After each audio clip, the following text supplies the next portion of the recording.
Sebelum menonton serangkaian video ini, Ibu dan Bapak pasti sudah mengetahui 1-2 hal tentang perundungan, bukan?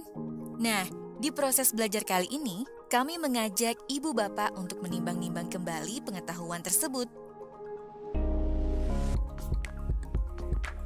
Selamat datang di Mitos dan Fakta, Basmi Perundungan Sejak Dalam Pikiran. Yuk menebak tiap asumsi terkait perundungan berikut satu persatu. Perundungan di kalangan anak atau peserta didik itu hal yang wajar terjadi. Mitos atau fakta? Mitos. Meskipun perundungan kadang terjadi dari waktu ke waktu, tidak berarti bahwa ia wajar. Perundungan tidak dapat ditoleransi sebagai suatu yang normal, karena tindak kekerasan dalam bentuk apapun bukanlah hal wajar. Maka, kita semua perlu lebih peka dalam memahami dinamika pertemanan anak. Ibu dan Bapak mungkin pernah dengar bahwa perundungan bisa membangun karakter anak. Apakah ini mitos atau fakta? Mitos.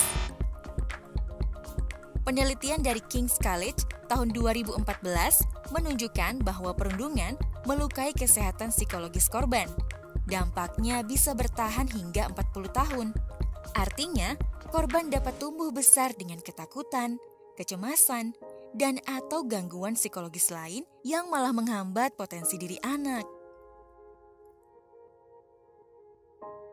Dampak perundungan yang dilakukan secara verbal berdampak sama buruknya dengan perundungan yang melibatkan kekerasan fisik, benarkah? Ya, benar. Banyak orang menganggap bahwa kekerasan verbal tidak berdampak sama buruknya dengan kekerasan fisik. Nyatanya tidak seperti itu. Korban kekerasan verbal dapat mengalami dampak seperti kesulitan dalam mengambil keputusan dan meragukan cara diri sendiri berkomunikasi, hingga gangguan mental seperti kecemasan, depresi, dan PTSD atau gangguan stres pasca trauma. Kekerasan verbal bahkan berkaitan erat dengan gejala fisik seperti migrain, gangguan jantung, iritasi usus, dan lain-lain. Setiap manusia tidak pantas untuk menerima perundungan. Apakah ini mitos atau fakta? Fakta. Salah satu miskonsepsi yang sering ditemukan adalah bahwa beberapa orang memang pantas dirundung, entah karena kepribadian, kekurangan, kondisi fisik, dan lain-lain.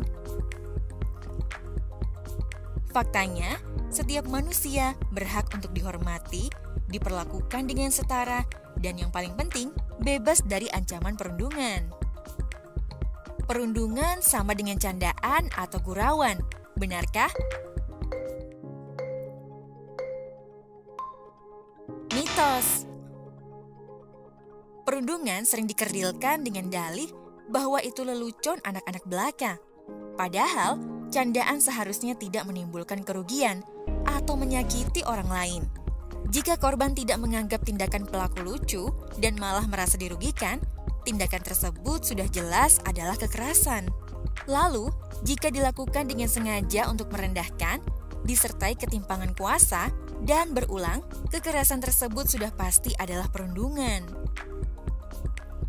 Nah, pernyataan ini mungkin pernah terpintas di benak ibu dan bapak. Jika terjadi perundungan, sebaiknya didiamkan saja karena akan selesai dengan sendirinya. Mitos atau fakta? Mitos. Saat kita memilih diam, secara tidak langsung kita mengisyaratkan bahwa lingkungan di sekitar korban membenarkan perundungan, sehingga korban pun rentan merasa semakin tidak berdaya, tidak aman, dan takut melapor. Dan akhirnya, perundungan pun bisa jadi semakin parah. Nah, kita sudah sampai di pertanyaan terakhir nih. Mitos atau fakta? Perundungan daring atau cyberbullying punya dampak yang sama beratnya dengan perundungan langsung? Fakta. Meski terjadi secara daring atau online, perundungan daring atau cyberbullying tetap menyakitkan dan berdampak fatal pada korban karena cyberbullying tetap bersifat publik, bahkan cakupannya bisa jadi lebih luas dari lingkungan sekolah. Tindak perundungan juga bisa menyebar dengan cepat dan malah bisa terjadi kapan saja karena tidak terikat jam tatap muka di sekolah. Iya, bahkan di tempat yang kita pikir adalah tempat aman bagi korban, seperti kamar atau rumahnya sendiri. Sekarang sudah tahu kan situasi apa yang merupakan mitos belaka dan fakta terkait perundungan? Semoga kita bisa memegang prinsip pemberantasan perundungan sejak dalam pikiran ya.